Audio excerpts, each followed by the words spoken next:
Hola mis queridos hermanos y amigos.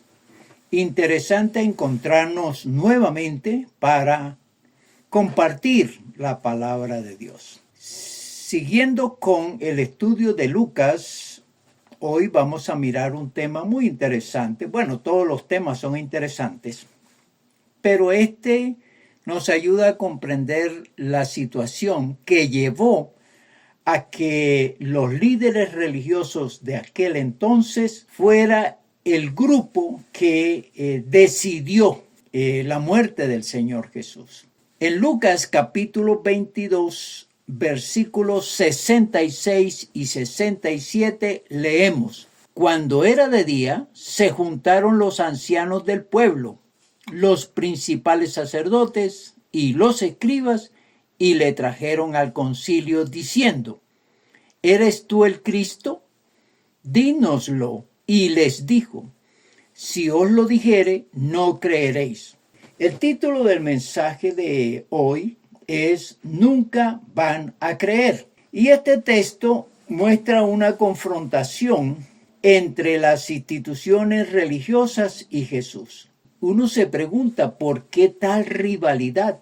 Porque unos insisten en mantener la ley ya obsoleta y Jesús lo confronta con las nuevas disposiciones de Dios, los nuevos planes de Dios, los nuevos enfoques de Dios y la facilitación de Dios para con la gente con el fin de tener una mejor relación. Eso se llama la gracia. Esa es la nueva propuesta de Dios traída por Cristo Jesús. Veamos un poco estas confrontaciones y las diferencias de los grupos religiosos y Jesús. Entonces, los religiosos seguían con los principios, las normas, algunas, por supuesto, de la Torá, que fue dada a Moisés y que se convirtió en una regla obligatoria para los judíos, cuyos líderes religiosos le agregaron otras disposiciones. La Torá, dada por Dios, son unas normas sobre Dios, su culto, conductas personales, familiares y grupales que debe obedecer el pueblo de Dios.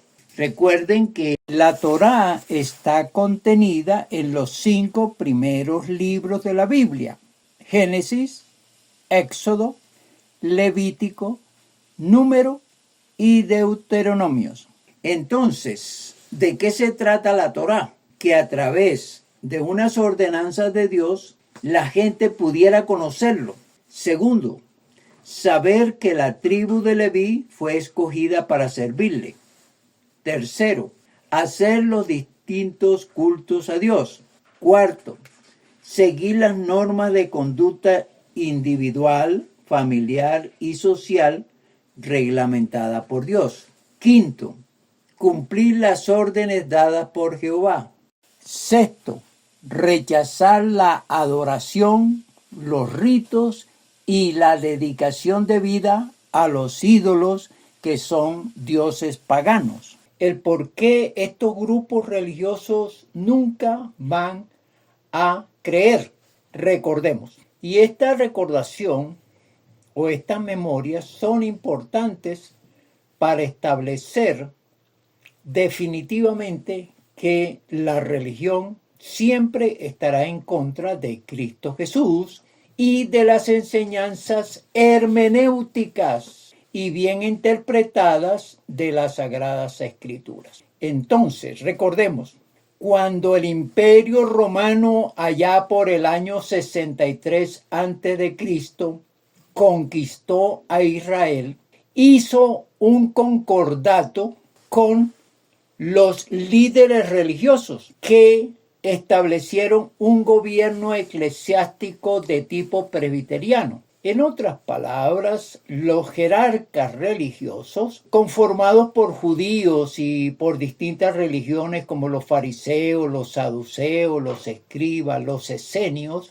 decidieron que la parte religiosa la gobernarían ellos y el Imperio Romano establecería un gobierno civil. En ese grupo de líderes religiosos se conformó un grupo llamado el Sanedrín, y este era un tribunal que juzgaba y condenaba las violaciones a la Torá. De tal manera que estos líderes religiosos eran celosos en cuanto al manejo de la Torá. Y hay que recordar también que la Torá, que es muy buena porque fueron las recomendaciones de Dios para el pueblo judío que empezaba a conformarse como el pueblo de Dios. Veamos algunas cosas que tienen que ver con esta confrontación. Dijimos Mateo capítulo 23. Veamos el versículo 13. Mas hay de vosotros, escribas y fariseos, hipócritas, porque cerráis el reino de los cielos delante de los hombres, pues ni entráis vosotros, ni dejáis entrar a los que están entrando. Versículo 23. Ay de vosotros, escribas y fariseos, hipócritas, porque diezmáis la menta y el eneldo y el comino, y dejáis lo más importante de la ley, la justicia, la misericordia y la fe. Esto es necesario hacer, sin dejar de hacer aquello. Versículo 25. Ay de vosotros, escribas y fariseos hipócritas, porque limpiáis lo de afuera del vaso y del plato, pero por dentro estáis llenos de robo y de injusticia. Versículo 28. También vosotros por fuera a la verdad os mostráis justos a los hombres, pero por dentro estáis llenos de hipocresía e iniquidad. Estos elementos del discurso del Señor Jesús frente a la conducta de los escribas, de los fariseos, de los esenios, de los saduceos, nos hacen ver que hubo una rivalidad entre los líderes religiosos y Jesús. Y aquí ellos no podían aceptar la gracia que trajo el Señor Jesús. No podían aceptar los cambios que hizo Dios. ¿Por qué?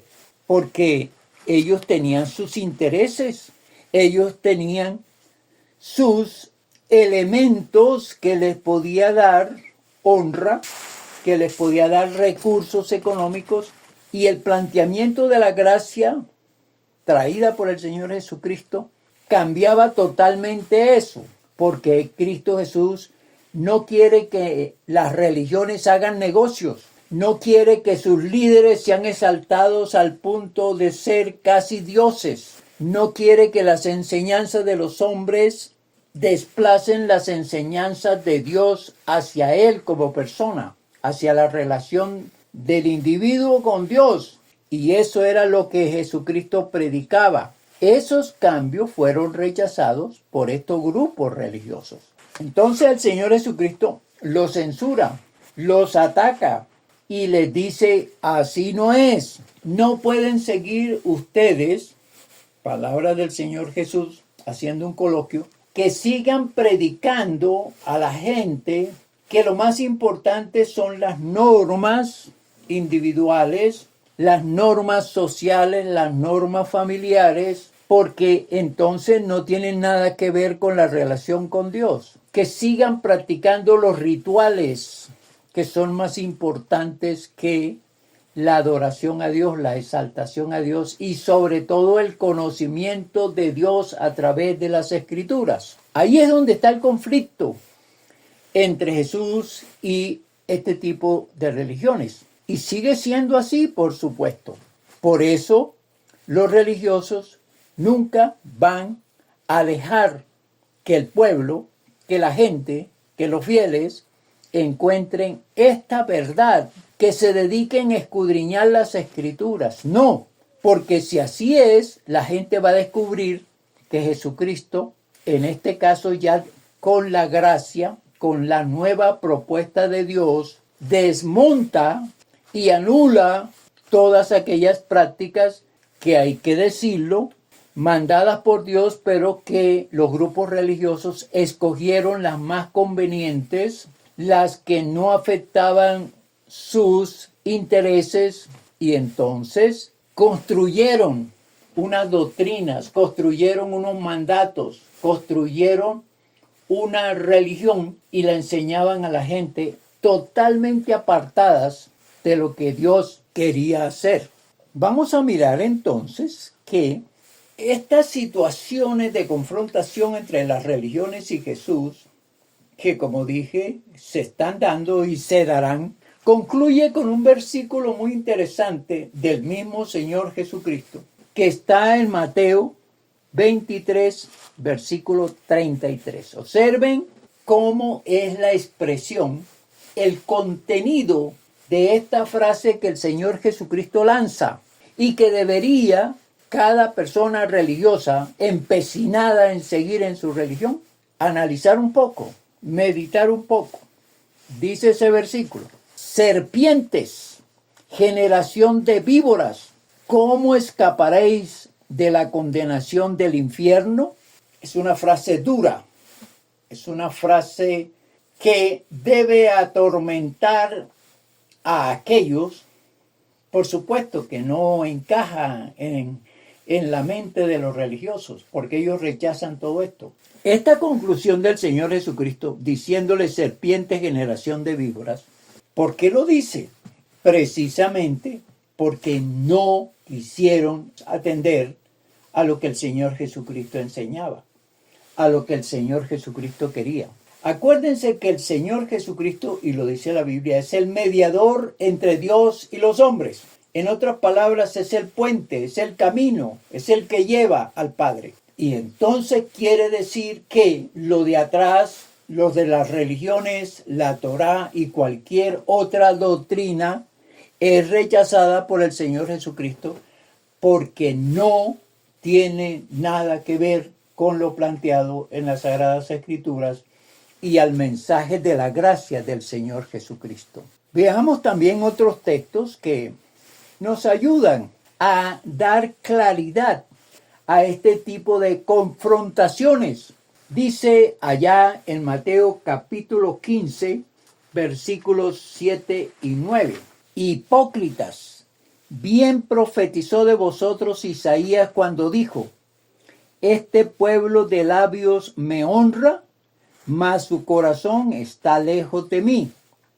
Pues en vano me honran, enseñando como doctrinas mandamientos de hombres. Todo esto dicho a los distintos grupos religiosos de aquel entonces. Ahora saltamos al versículo 12-14. Estamos en Mateo 15, 12 y 14. Entonces, acercándose sus discípulos, le dijeron: ¿sabes que los fariseos se ofendieron cuando oyeron esta palabra? Pero respondiendo él, dijo: toda planta que no plantó mi Padre Celestial será desarraigada. Dejadlos, son ciegos, guías de ciegos, y si el ciego guiare al ciego, ambos caerán en el hoyo. Refiriéndose a quiénes: a los escribas, a los fariseos, a los saduceos, a los esenios. Jesucristo estuvo molesto con los religiosos. Jesucristo estaba hastiado de escuchar a los escribas y fariseos siempre torpedeando su mensaje, siempre contradiciéndole, siempre vigilándole y escuchando a ver cómo podían anular su mensaje los religiosos de aquel entonces. Veamos otra cita, allí mismo en el libro de Mateo, capítulo 12, versículos 2 y 10. Viéndolo los fariseos, le dijeron: he aquí tus discípulos hacen lo que no es lícito hacer en el día de reposo. Versículo 10. Y he aquí había uno que tenía seca una mano y preguntaron a Jesús para poder acusarle: ¿es lícito sanar en el día de reposo? Para ellos era mucho más importante decir, predicar, que había que guardar el día de reposo. Y vale la pena decir aquí que el día de reposo era el día séptimo de la semana, no el sábado como hoy en día se predica. La palabra sábado viene del sabak, significa descanso, no significa sábado en nuestro calendario. Así que el séptimo día es reposo para dejar de trabajar si es posible. Y Jesucristo confrontó con ellos en este aspecto porque ellos no querían que el Señor Jesucristo hiciera obras de misericordia, sanara a los enfermos, ayudara a la gente. Y eso me parece la cosa más perversa, pero el Señor Jesucristo no lo debía hacer, aunque fuera una obra de caridad, una sanación, una persona que necesitaba su ayuda. Veamos otro caso en Marcos capítulo 3, versículo 4 al 6. Y les dijo: ¿es lícito en los días de reposo hacer bien o hacer mal? ¿Salvar la vida o quitarla? Pero ellos callaban. Entonces, mirándolos alrededor con enojo, entristecido por la dureza de sus corazones, dijo al hombre: extiende tu mano.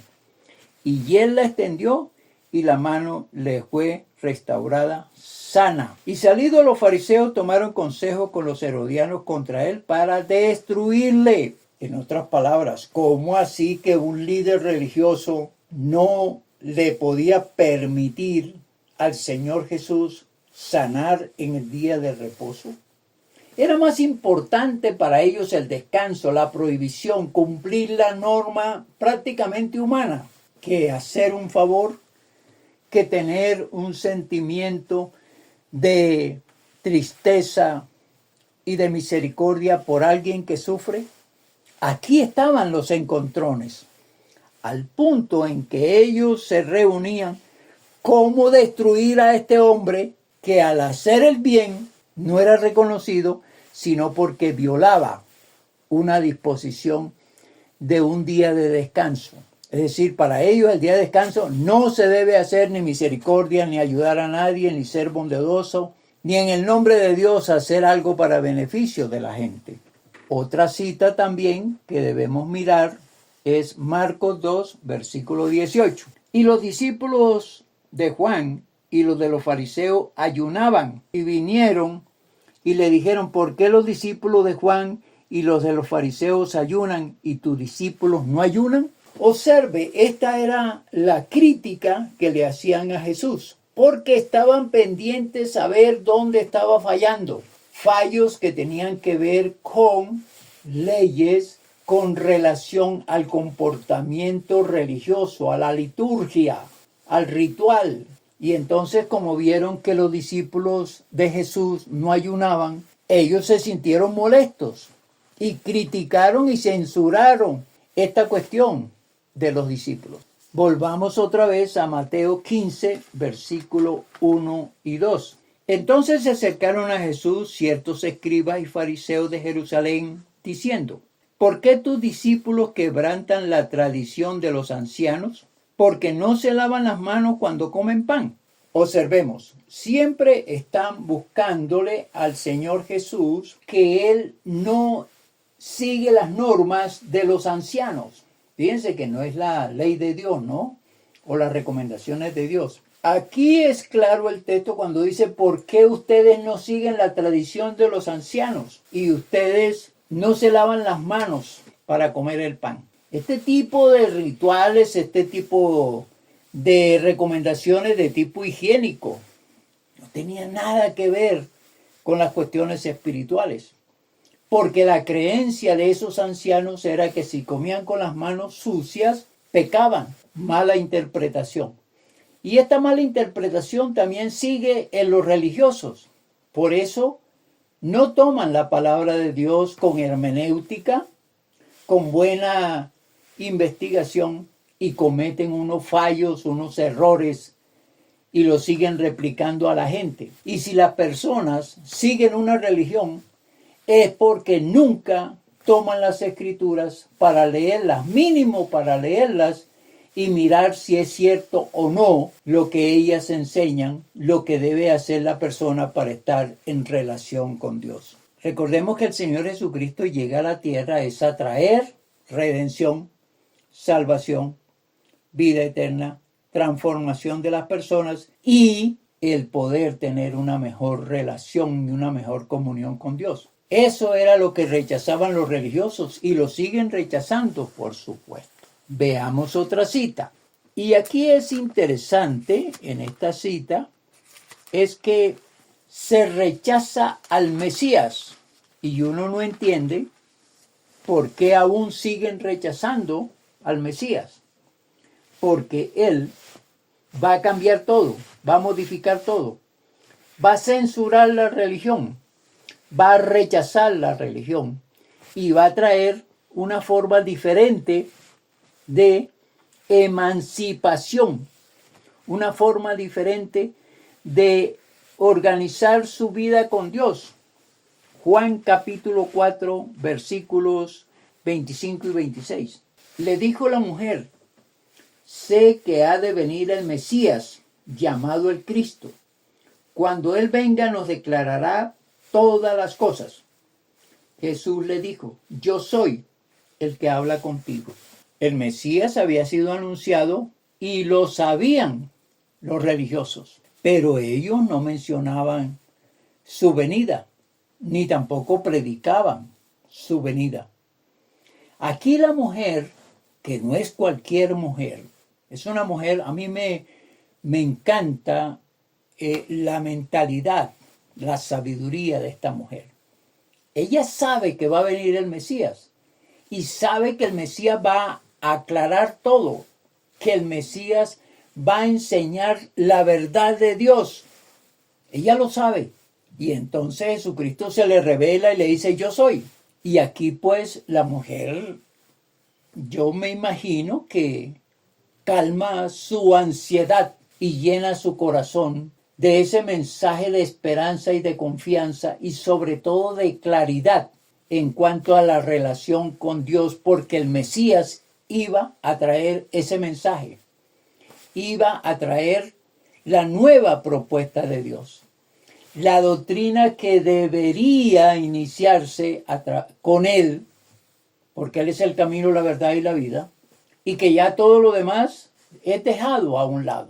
Ella lo sabía y por eso se contenta, por eso ella se siente feliz, por eso ella anhela ese tipo de mensajeros y lo siente y lo recibe bien, porque que un hombre extraño estuviera hablando con ella ya rompía todas las leyes sociales, familiares, porque inmediatamente era rechazada por la sociedad y a lo mejor apedreada porque se consideraba infiel a los principios religiosos. Hay otra cita que nos ayuda a entender mejor. Juan capítulo 19, versículos 14 y 15. Era la preparación de la Pascua y como la hora sexta. Entonces dijo a los judíos: he aquí vuestro rey. Pero ellos gritaron: fuera, fuera, crucifícale. Pilato les dijo: ¿a vuestro rey he de crucificar? Respondieron los principales sacerdotes: óigase bien, no tenemos más rey que César. Lo rechazaron completamente. Prefirieron atender y obedecer al rey, al emperador romano, al hombre pecador, al hombre pagano, al hombre inmoral, al hombre perverso, que aceptar a Cristo Jesús. Fíjese la ceguera de los religiosos. Fíjese la falta de comprensión y la falta del conocimiento de Dios. Nuestro rey es el César, no este hombre. El hombre que traía ¿qué? Honradez, verdad, sinceridad, relación con Dios, honestidad, la vida eterna, la redención. Ellos rechazaron todo eso y proclamaron que su rey era, los religiosos, ¿no? Proclamaron que su Dios era el perverso, el pagano, el inmoral, el inconsciente, el agresor. Es decir, prefieren, en otras palabras, al demonio que al Señor Jesús. La gracia de Dios la trajo el Señor Jesucristo. Ahora, ¿qué se define como gracia? Se define como un favor inmerecido, óigase bien, es un favor inmerecido y gratuito que Dios otorga por su amor y su bondad, ofreciendo perdón, salvación y la capacidad de vivir de acuerdo a su voluntad. Esa es la definición de la gracia. Esta tipología de la gracia es bueno entenderla, es bueno analizarla, y cuando uno lo hace, entonces uno entiende el por qué Jesucristo es el Señor, por qué vino a la tierra y para qué vino a la tierra. Y Jesucristo, al venir a la tierra, desmonta la creencia humana, rechaza los rituales humanos, los preceptos humanos. Por eso los religiosos no aceptan el cambio de Dios y persisten en conceptos humanos, rechazando las nuevas disposiciones de Dios. No aceptan la gracia de Dios y siguen con su norma, que es una norma caprichosa, donde sus intereses personales están por encima de la predicación de Dios, del conocimiento de Dios y de salvar a las almas. A ellos no les interesa salvar a las almas, les interesa hacer de este montaje que ellos tienen, que son muchas veces montajes injustos, inmorales, paganos y aún hasta una mezcla de hechicería, porque para ellos les es beneficioso enseñar estas cosas a un pueblo que no discierne, a un pueblo que no analiza, a un pueblo que no estudia la palabra de Dios. Conclusión: no van a entender, no van a creer los religiosos. Y por más que se les enseñe y por más que se les hable acerca de Jesucristo, están ciegos, están sordos y no van a hacer el cambio. Es una tristeza y un pesar que eso les ocurra, pero es la gran realidad. El religioso nunca va a creer. Y aunque la religión, fíjese, es que es una manipulación de las escrituras y es una manera de engañar a la gente, y aquí hay que acuñar una frase: este pueblo se perdió por falta de conocimiento. El conocimiento nunca llegó porque la persona se volvió perezosa para estudiar, para analizar, para cuestionar, para investigar. No, como corderitos van al matadero y también son guiados por guías ciegos, y los ciegos van a caer algún día. Todo religioso que no abra sus ojos, que no abra sus oídos, que no se despierte para mirar las escrituras, que no se interese por la salvación de su alma, como dicen las Sagradas Escrituras, no tiene vida eterna, no será salvo, no será perdonado. Así de determinante lo digo porque las Escrituras así lo enseñan. Religiones no, ninguna religión, ninguna aplicación. Luego de esta disertación, ¿qué piensas? Si eres un religioso empedernido, mi religión es la única, yo no cambio mi religión, mis padres fueron de esta religión y no voy a cambiar. ¿No crees que es hora de pensar en lo que he dicho, en lo que está en las Sagradas Escrituras? Te vas a perder. No tienes salvación, no tienes vida eterna. Tu vida sigue igual, aunque tú entres a rituales, entres a cultos, entres a ciertas religiosas. Eso no te va a salvar. Ve a las Sagradas Escrituras, busca los evangelios, aprende para que salve tu alma el Señor y toma la decisión, por supuesto. Que la bendición del Padre, del Hijo y del Espíritu Santo caiga sobre cada uno de nosotros. Amén y amén.